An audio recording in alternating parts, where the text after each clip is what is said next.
So now it's time for Eric to tell us what Socrates had to say about aliens.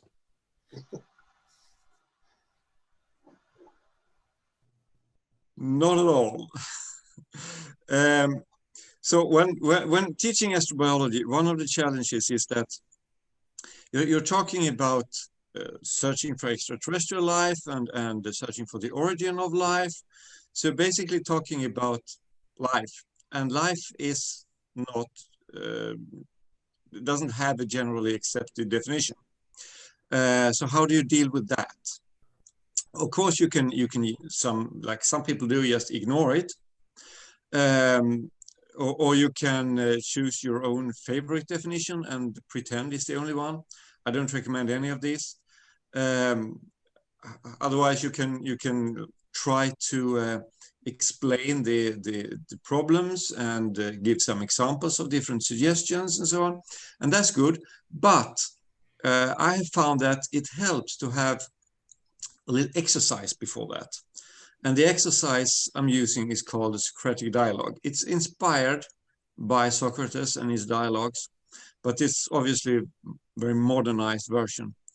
And the idea is to bring the students from the concrete and specific in several small steps towards the more general and abstract. So the good thing with this exercise is that it makes these steps, this process, very transparent and easy to grasp for the students, and it helps them a lot to understand the challenge of defining life. So what's happening in this exercise? The first step is that you have the students suggest concrete examples. It can be like my dog or something, or Kelly's dog or whatever, or something fairly concrete and specific. So after you've done that, you go to step 2, which is you have the students discuss and choose one example.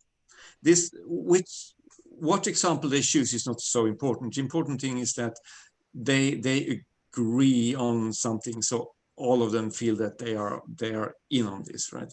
And also the discussion, because this is where the discussion starts. So this is basically a way of getting the discussion going in the beginning. The third step is to ask the students, what is it about this example? What is it about Kelly's dog that makes it alive? So that's like one more little step in the direction towards the more general and abstract.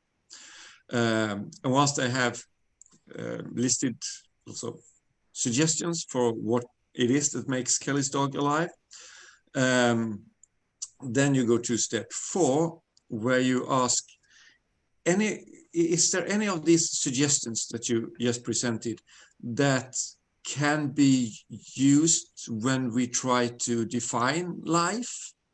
I mean, the general concept life. So this is like a discussion point.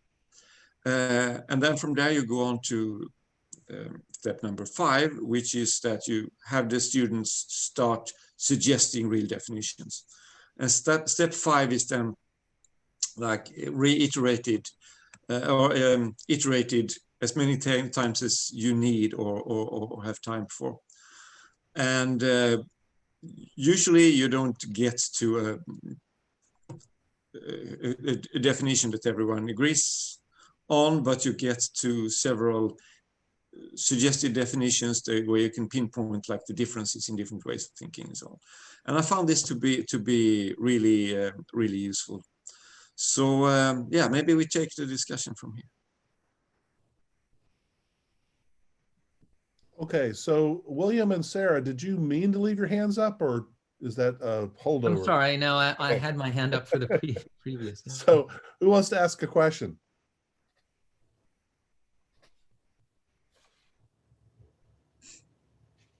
All right, David, go ahead.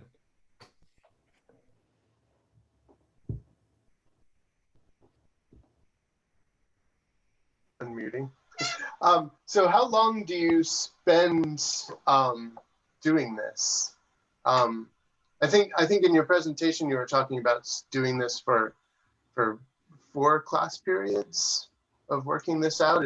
Are those all right at once, or is that spread out over several weeks, or how do you do that? Okay, so my experience is that you need at least 2 hours, but preferably more.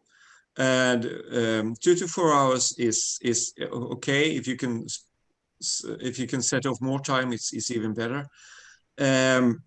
Usually it's done like in a row, but sometimes I tried it spread out, and I find that in some cases that's even better, because then the students get to think between the sessions. Yeah. Well, I'll say something. I really like the idea. I think if you're going to do something short, this is a really good way of forcing the students to think about it. Life concepts, in my experience, are really hard to teach because it's hard to motivate students. And if you do much of it at all, it gets really technical really fast, and they lose interest. I do think, though, that one basic problem, and I'm just guessing here, but I'm pretty confident I'm right, is that there's going to be all kinds of weird biases. Like how many of your students end up with a model organism that's a microbe? My guess is they're all going to be, big multicellular, probably mammalian dogs and cats and bears and, stuff like that. Is that accurate? And what do you do when that happens to address it? Surprisingly, it does very often it's not like that. Sometimes it is, of course, but surprisingly often there is someone among the students who want to be like the rebel and suggest a microbe or something like that. And that will automatically widen the perspective for everyone. So usually it starts with something like a dog or a bear or something, but surprisingly often it solves itself, but because there's usually someone who wants to widen the discussion a bit. It's usually it solves itself. Yeah. Okay, Lucas. Yeah, I think this looks absolutely fabulous. I'm curious if you have tried a similar methodology on any other questions. Yes, I've tried the same setup for several different questions, actually. And they work pretty well. I did it recently for the concept of risk, for instance, for a group of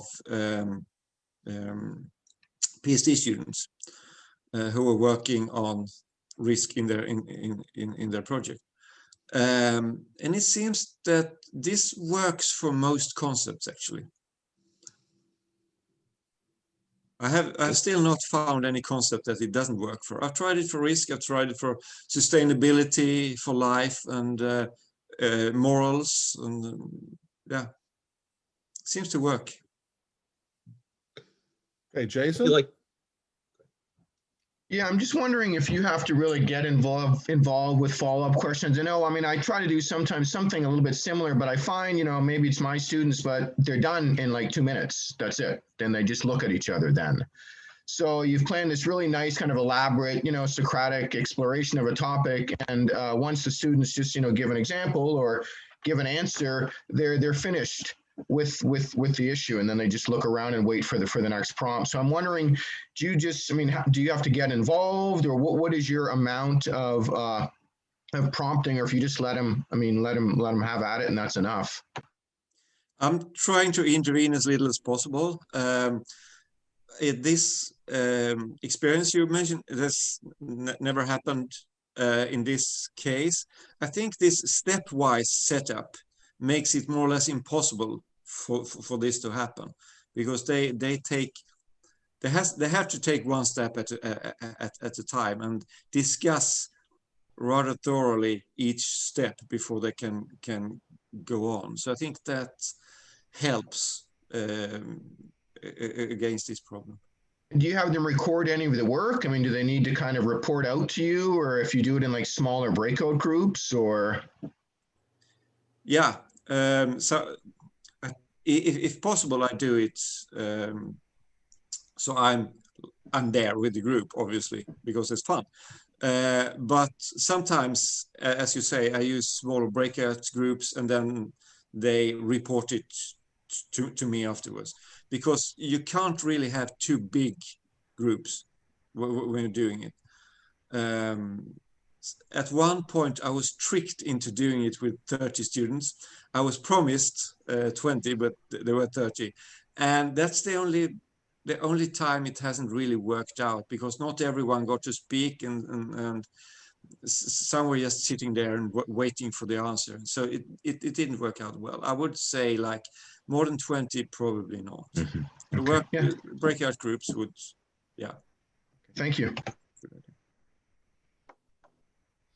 Anybody else have a question or a comment or?